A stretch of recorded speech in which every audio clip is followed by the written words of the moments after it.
The Tom Woods Show, episode 2027. Prepare to set fire to the index card of allowable opinion. Your daily dose of liberty education starts here. The Tom Woods Show. Hey folks, chances are if you're listening to this podcast, you are surrounded by irrational, panicked people who think you're a terrible person because you don't want to lock everybody in their houses. No amount of reasoning appears to accomplish anything. And not to mention the media has done nothing but stoke fear and fail to provide context. Well, one of the many benefits you get as a supporter of the Tom Woods Show is membership inside the Tom Woods Show Elite.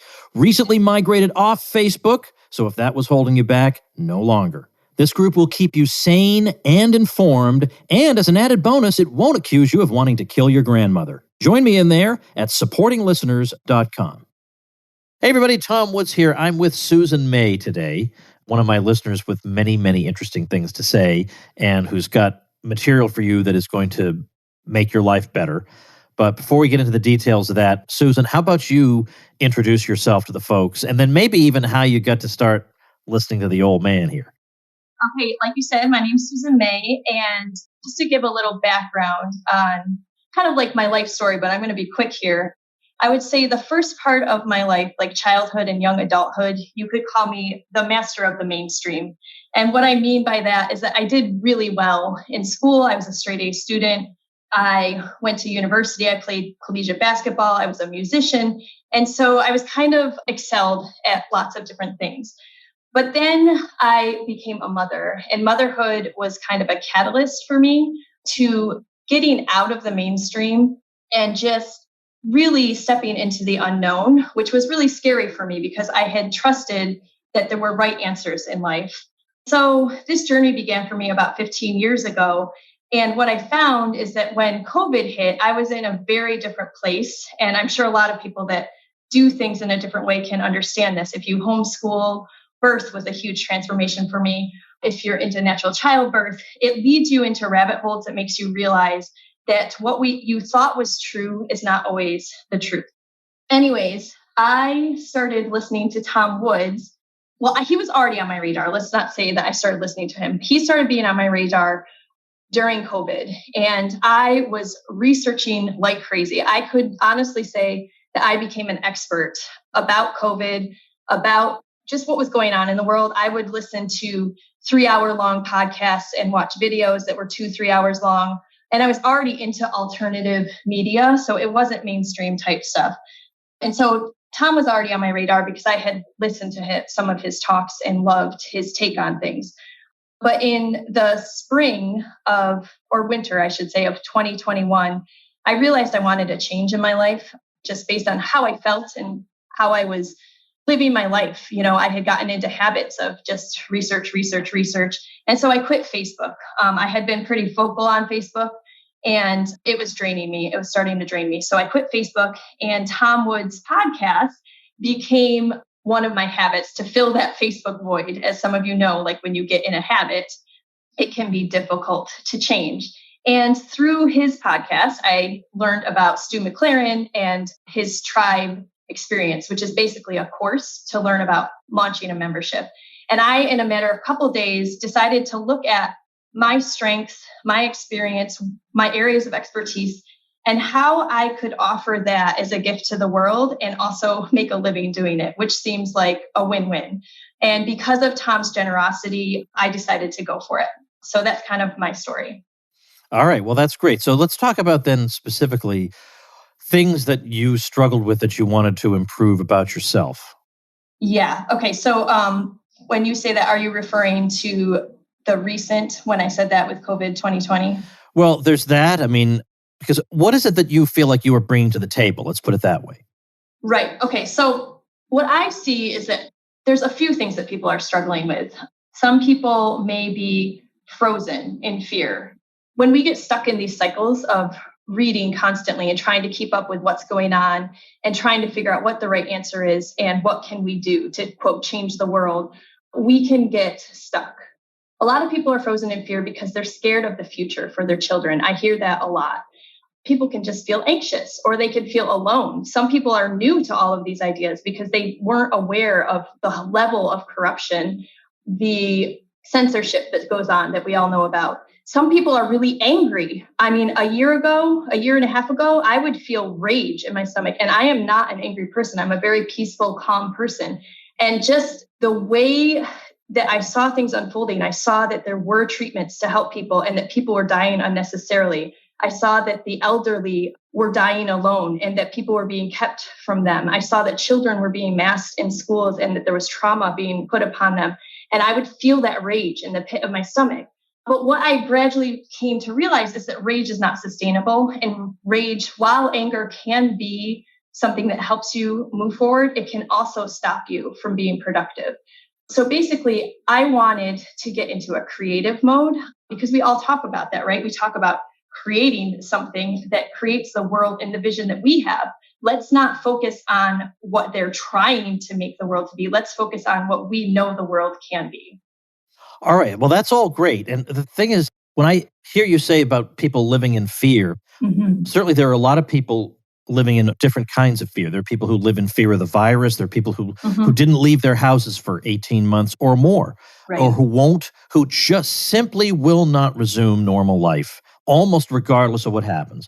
But at the same time, there are people on our side living in fear because we have fear of the unknown, fear of what could be coming, what the next moves are, what's going to happen to our society, what's going to happen to our kids. Now, that's, I think, a legitimate fear. Definitely. This virus and what, especially after it's been hard, but there are some treatments, not as many as there should be. And, there maybe the virulence isn't as bad as it was. There's no reason to be. And also, these measures people took didn't seem to really do much good anyway, so you might as well go out and live. Whereas the kinds of fears we have are real fears about real things that we see happening in other countries. They're not, we're not dreaming them up because we're psychotic. We're observing them in the real world. So in a way, I don't live my life in fear. I wouldn't describe it that way, but I'm deeply, intensely concerned about what's going on in the world. Maybe I want to live that way because I'll feel like that's a realistic way to live. I absolutely agree with you that those fears you mentioned are legitimate. I'm not trying to say they are not legitimate fears. The point that I think is really important is that people understand, how do you conduct yourself on your daily life? Because how you live your life is in your daily habits. And habits is not something, it's not romantic or, it's not like people think, oh, I'm just going to change my habits and that'll be a great way to change the world. It's not something that people necessarily want to think about. So I do think they are legitimate fears, but I also think that we need to examine how we're living our lives and then make changes so that we're creating something in the world, not just focusing on what could happen. Because I also believe that while they are legitimate fears, no one knows exactly how this is going to unfold in the end. And so the best way I think we can influence what does happen is by becoming empowered and being more proactive, I guess. You talk on your website about unplugging, like we need to unplug. Now, yes, I definitely agree with that. There are some things like you got to unplug from the education system to the extent possible, unplug from CNN or whatever. I am not at all, and I can't remember if I said this publicly or if I just thought it. So maybe this is the first time I'm saying it, but I'm not one of these, I want to go off the grid kind of people, because the grid is civilization. And, over my dead body, am I going off? I don't want to live in the woods. I don't want to make my own soap. That holds zero appeal to me. I want to live in human civilization, but yet unplug from the most undesirable parts of it to the extent possible. So what does that look like for you? Right. Okay. So that's what the UP in my Rise Up stands for, is unplugging peacefully. And I do think a lot of people, when they think of unplugging, they just take it at kind of a surface level. Like, I'm going to unplug from Facebook today or from my phone and just be in the moment, which is beneficial. But for me, it is a deeper thing, like what you were saying, unplugging from mainstream media, which in our house we like to call the corporate press, to get the point even closer that it's not even real media. Unplugging for me from medicine and being more into alternative medicine and also the education system. So the idea is that when you unplug from those things, you become far more empowered in your life. All right. So let's get into specifics then. So what does unplugging involve? What does it demand of me? How do I live differently? Right. Okay. So one of the first things you need to do when you're unplugging, and this goes hand in hand with unschooling philosophy, which is homeschooling, but it's really takes homeschooling a step further, and you're almost living as if school doesn't exist, is that you need to unlearn a lot of things. So one thing that I have realized over time is that there's an imbalance in our culture between knowledge and intuition. We overemphasize knowledge, but most of the things we learn aren't even correct. So it's not just that we value knowledge, it's that we learn the wrong things. So what happens is that we have an over-reliance on experts. One of the very first things you need to start doing when you're unplugging is to start really questioning things. You need to get really curious. You have to become a critical thinker. You have to question everything you've learned before. It can be a really long process. It can be difficult. A lot of people start feeling really alone when they start doing this because they've never questioned these things before and they think that no one else is questioning them. They think that they're crazy, which is obviously far from the truth. And one of the huge benefits of the internet is that now we can find people that understand the questions we have. So really, I think unplugging for me is about finding resources that I trust and that I know have my best interests at heart, which is kind of the opposite of mainstream media. I think probably most people listening right now are probably not watching CNN. Oh, right. They're probably not watching MSNBC. They're not reading the New York Times. Mm-hmm. Absolutely. So, they might feel like you don't have anything to say to them, but do you? Right. I don't think that is where things stop. I'm thinking of people right now. That's what I'm doing, thinking of the people I've connected with. And while they don't watch CNN, there are still many people that feel alone. I think the last 2 years have kind of broken a lot of people's spirits. They aren't sure how to get back to a life that they love. And so I think that I do have a lot to offer, even for people that are what I call advanced unpluggers. In fact, some of the people in my community already that have joined my membership are advanced unpluggers. They already don't pay attention to the mainstream media at all, really. They homeschool and even unschool their children, which takes things a step further. And yet they still have this intense need for community because community is vital. Right. So they've unplugged from something, but you want them to plug back into something else. That's the key. Right. So obviously we still need community. We need each other. Community is really vital. And that's the message I keep getting from people. And it's not an easy thing to build in our modern culture, which I have seen. This is not a new thing for me. I have really had a longing for a strong community since I've become a parent. So it's something that it's a skill you actually need to work on. For me, my belief is that in-person community is more ideal than online, but online community is absolutely necessary. It can be a stepping stone to finding people. It can also be life-saving for some people. Like for myself, my youngest son is on the autism spectrum, and it's just not feasible for me to get out all the time. And so my online community is really important to me. And there are a lot of people in that boat. So connecting with like-minded people is so important. And like I said, the online aspect of it is often easier than the in-person aspect. But I think one of my goals is to really encourage people and to start building that skills of building the in-person community also. Well, that's extremely important because people feel isolated right now because they're surrounded by people in their neighborhoods who are just repeating the things they've been taught to say. And these are people who just cannot imagine being outside of the in-group. And the in-group still remains the Fauci people. I don't know how that's possible, but that's still the in-group. That's the respectable thing to position to hold.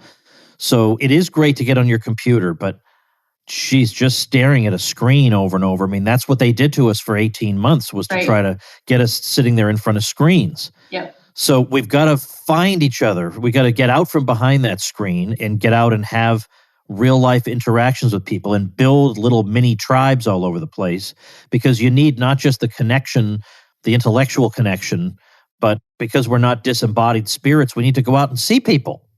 I agree. I think what I have seen is that it all sounds good, but even with people that have these ideas, it's not always easy because of the modern pace of life, even though we have been forced to slow down these past 21 months in many places like Florida. Most people are back to a normal pace of life with busy kids, busy schedules. And so it takes commitment for people to realize like it's important for me to get together with other people that are on the same page and that I can feel safe with and be myself. I don't have to hide aspects of myself. I mean, I have some people in my community, like I said, we're very small right now. We're small but mighty, but I see it repeating and I see it in my own life too, where even people that value that and know it's important, it's a difficult thing to do. So I think it is something that we can encourage each other, just by making little goals and habits. Like this week, I am going to call this friend and we are going to meet up for coffee. Like when you actually, it's just like building a business, right? You have to actually make the time. You have to say you're going to do it, put it on your calendar, and then you have to do it. You can't just hope that it's going to happen. Hey folks, the Tom Woods mission to make your life better includes this message from Crowd Health. Open enrollment is ending soon, and a lot of people are still looking for their best healthcare option, but nobody's excited or happy about any of them, let's be honest. Crowd Health can save you 40 to 60% in healthcare costs each year. It isn't health insurance. It's a modern way to pay medical expenses. It's a community of people who are tired of paying into an obviously broken system, and being in the Crowd Health community can save hundreds of dollars monthly and put thousands of dollars back in your pocket. You can see any doctor you want. You use their app. You can find almost any doctor in the country with a quality rating score. And you just scan your bills and throw them away. Crowd Health takes it from there. Crowd Health gets rid of the insurance middleman, passes the savings to its members. 100% of your monthly membership pays for actual healthcare costs, helping the whole Crowd Health community stay healthy while keeping more money in your pocket. Crowd Health is able to offer amazing prices because of its community of health-conscious members. But they have an amazing offer just for my listeners. Get your first 6 months for just $99 per month. That's a savings of almost 50% off their standard pricing and a lot less than one of those crappy high-deductible plans. Just go to joincrowdhealth.com/99 and use promo code WOODS. That's joincrowdhealth.com/99, promo code WOODS. Crowd Health is not health insurance. It's a community-powered alternative. Terms and conditions may apply. You describe yourself as being, these days, as compared to before, calm, purposeful, happy, and focused. And you say that you've made big and small changes in your life. So starting a business, changing your information consumption habits, taking daily walks, quitting Facebook. I don't know if that's permanent or temporary, but also moving to Florida. Now, I know there must be people out there contemplating that. Yes. Can you say something about your experience? I can say a lot, actually. So we moved from Virginia, and basically my husband and I, thank goodness, have been on the same page since the beginning with this. We both dove in deep with the research. So by the time the election came around last fall, we were even looking about leaving the country. We were that alarmed with the direction things were going. Eventually, what we decided was, let's move to Florida on a temporary basis. Because he was working from home, we thought, let's take advantage of that. He's working from home. There's no reason we have to stay around here. And my parents live in Florida half the year in the Villages. So I thought, win-win, I'll get to be close to my parents. Now, one thing I will say is that I absolutely love the governor of Florida. I think most people on our page think he's the strongest governor in our country right now. But we moved to an area that was still very blue, and it was a college town. So at first it was rather disappointing because there was still masks everywhere. This county was still instituting mask mandates on all of their kids at school, in stores. I would encourage people, when you're looking to move to places, pay very close attention to local politics too, which, hindsight, obviously we should have too, but we made a very quick decision. We moved we put our house up for rent and just moved within a couple months. But I'm very happy with our decision because I think it was really an intuitive decision. We sensed that we weren't happy where we were, and why not try something different? And I think that is kind of a core message of mine, is that sometimes you just have to make a change, and you don't know if it's the right change. You may not know what's going to happen. But for me, what happened is that change of moving just actually was like a reset button. And so was quitting Facebook, which was I actually quit for 3 months. I got back on because I started a membership, and I was tentative actually because I enjoyed being off Facebook so much. But getting back to moving, I encourage people to not be fearful of moving, because that was another benefit our family had, is that my husband had lost his job previously in 2016. And in 2017, we moved to a place he did not even have a job. And sometimes you just have to take a leap of faith, and things really do usually work out for the best. On the other hand, there's an expense involved in moving. I mean, it's not Yes. cheap. So No. that's another thing that can be holding people back. Definitely. I mean, for us, we minimize expenses by renting our current home out. That worked out really well for us. Renting our home was a kind of a slow way to achieve our goal, because then we were able to think about whether we wanted to sell our home a year later. But you're absolutely right. It is not a cheap thing to move. And I know that that is a privilege that my family had, that, we had work, that we never lost our work throughout these past 2 years. And of course, the other way to think about it is there are costs of staying put too. And they might not be entirely monetary, but they're starting to be monetary. I mean, you could be penalized in various ways because you're not getting the jab and all that. And if you think entirely in terms of money, then everybody would live in the most remote part of, let's say, North Dakota. Now, I have nothing against North Dakota. I've been there 3 times. I love the people there, right? There's nothing wrong with North Dakota. But the thing is, there's nothing to do there. And I know people say, oh, I can go snowmobiling or what. Oh, fine. Okay, there's nothing that I want to do there. So, yeah, I could have an amazing, sprawling estate in Right. some remote part of North Dakota, and Yeah. I would save a lot of money. But Yep. I would not enjoy, or likewise, I could be an investment banker and I could work from 8 till midnight, day after day, let's say, or, in one of these high powered occupations. And I would make more money than I make now, but there'd be no point because I couldn't enjoy any of it. So you got to think the entire picture, the whole picture of your life. Agreed. I think there's always priorities, and priorities vary from person to person and from family to family. And you nailed it. We have similar things that we're considering, when we consider, right now we're renting a house and we're trying to figure out where we want to settle. And so, yeah, every family is going to have different priorities and different needs that they need to meet. Say a quick thing, though, about education. Does this mean that everybody should be homeschooling, or what's your opinion on that? Okay. My opinion is it's best for kids, yes, to remove them from school. But my opinion is also that it should be always a choice, just like everything. And I think that is, if you had to say there are sides in what's going on right now, that defines the sides. Things being pushed upon people versus free will and choice.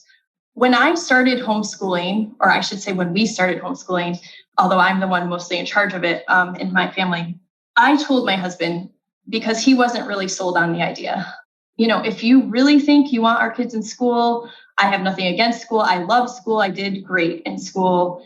But I'm just drawn to this idea of homeschooling because I'm reading all these stories and their lives sound amazing. That's what I want for our family. So I was really drawn to homeschooling because of these powerful, positive stories, which I think is an important distinction.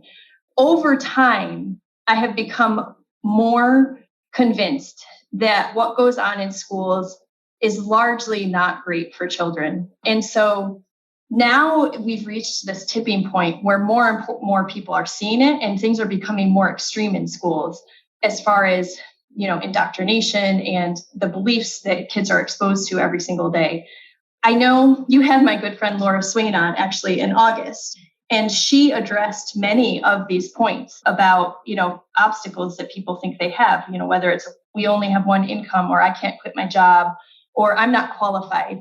And these are all questions that are answered every day. And that if you don't feel confident, there are people that will show you how they have done it and how you can adapt your lifestyle to fit homeschooling in. Because, our children's futures, that's everything to us, right?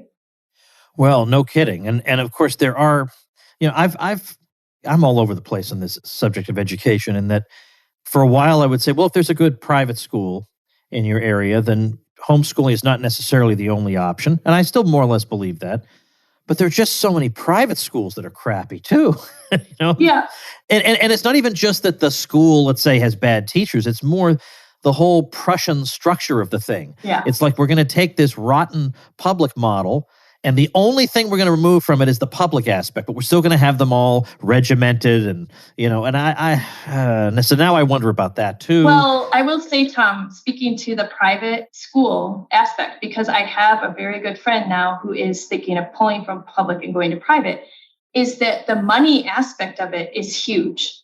Homeschooling does not need to be expensive. And so it is definitely something that people should consider.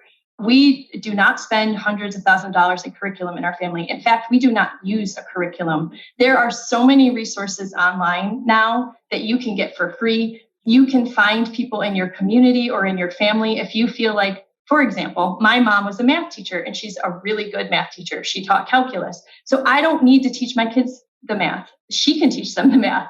So there's always options. And I find that people are with the private school option because they don't want their kids in public. It's amazing to see how much stress and pressure that puts on the family just to come up with the money to put them in the private school. We've talked about your community, but tell us about the website and where people go to follow you and be part of that.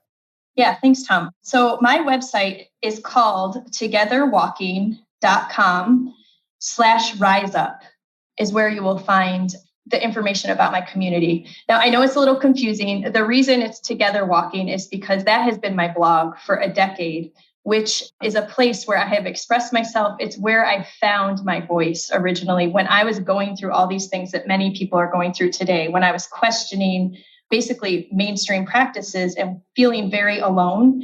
And I found that just putting out into the world how I was doing things that I was learning, it really lightened inside. And I started to connect with people that also did things that way. So anyways, that's the backstory of why it's togetherwalking.com/riseup. But you can find all the information about what I'm creating there. There's my mission statement right at the top. And from there, there's also a link to join a free private Facebook group that I run called Gather and Get Moving with Susan May. Sounds good. Okay, so I'll link to that, of course, in my usual way on the show notes page, tomwoods.com/2027. I am sure there are people listening who say, well, that kind of sounds like me, somebody who could stand to be in a group like this and not be so isolated. All right, well, here you go. Here's your chance. So again, the link one more time. togetherwalking.com/riseup. Okay, so I'll link to that, tomwoods.com/2027. If you have any final words to share with us, they will be gratefully received. Yes, I do. So recently I read a comment online with a perspective I really love, and it was about a criticism that comes up about, quote, our side, and that we sometimes seem less organized than the powers that we oppose. But this person suggested that the fact that we are dispersed and more diffuse might actually be a strength of ours. And the reason they thought that is that because we are diverse and we have many different strategies, it's more difficult to stop us. And what jumps to my mind when I think of that is the censorship, right? When we see the censorship happening online, it's almost ludicrous. Like one link gets taken down and 10 get thrown back up in its place. So it's almost like you wonder, why are they even trying to do this? In that vein, I think that political activism often gets held up as the right way, or some people might think it's the only way that we can, quote, win. And I firmly disagree that it's the only strategy. And I think this is an important point because people need to understand that when we embrace our unique talents and our unique passions, we can be much stronger. And I love people that are politically active. You had on a woman recently that's a homeschool mom, and she's a political activist in Baltimore, and I'm in awe of people like that. But that is not my passion and strength. So you spoke about this actually in your interview with my friend Laura Swain. You talked about how you're glad that some people are called to stay in the education system, either as professors or as teachers, and really work on changing that system. But you're also glad that you left the system because now you've created this amazing Liberty Classroom, you've created your podcast, and you feel that you've been most effective in creating change in the world through following that passion of yours. So for me, sharing my knowledge and experience and encouraging others is my gift, and I'm really good at it. Not only that, like I mentioned before, I'm not always able to partake in political activism at the level that maybe I would want to because of caring for my son. And so I think it's so important for people to understand that there's so many different answers to these problems that we face. And the best way that we can attack them is when people feel good about the life they're living. And so if you're not feeling really good right now about what you're doing in your life, I think I can help you get to a place where you feel good. Suffering is not required, necessary, or good. So there's as many different ways to create the world in our vision and problem solve as there are individuals in our movement.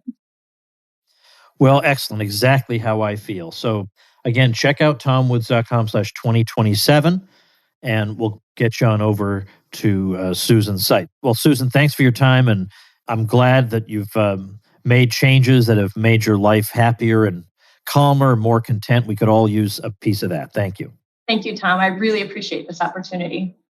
All right, everybody, let me just give you a little update on the Old Tom Woods Show. This week, we're going to have 4 episodes. Next week, we'll have a full week, but the week immediately after Christmas, we're just going to be off the air, enjoying family. So I'm taking a few days off this month for Christmas, but I do that every single year. And we're going to hit the ground running January 3rd, which is the first weekday of 2022. Because if all goes well, I'm going to do a whole week with one of the good friends of the Tom Woods Show and a good friend of mine. And I expect it to be outstanding. So just in case you're wondering what is happening with Woods, is everything okay? Yes, it's just my annual Christmas time slowdown. So just bear that in mind. Also, join me over there in my private group, the Tom Woods Show Elite. The cream of the crop are to be found in there. And ain't that you? Come on now. Ain't that you? You listen to all these episodes. You're in the cream of the crop. Join us all in there. It'll help keep you sane, and you'll learn a lot of stuff, have some great discussions, get to know some really good people, including me. So the details, how to get in there, supportinglisteners.com. See you tomorrow. Become a smarter libertarian in just 30 minutes a day. Visit tomwoods.com to subscribe to the show for free, and we'll see you next time. Like the sound of the Tom Woods Show? My audio production is provided by Podsworth Media. Check them out at podsworth.com.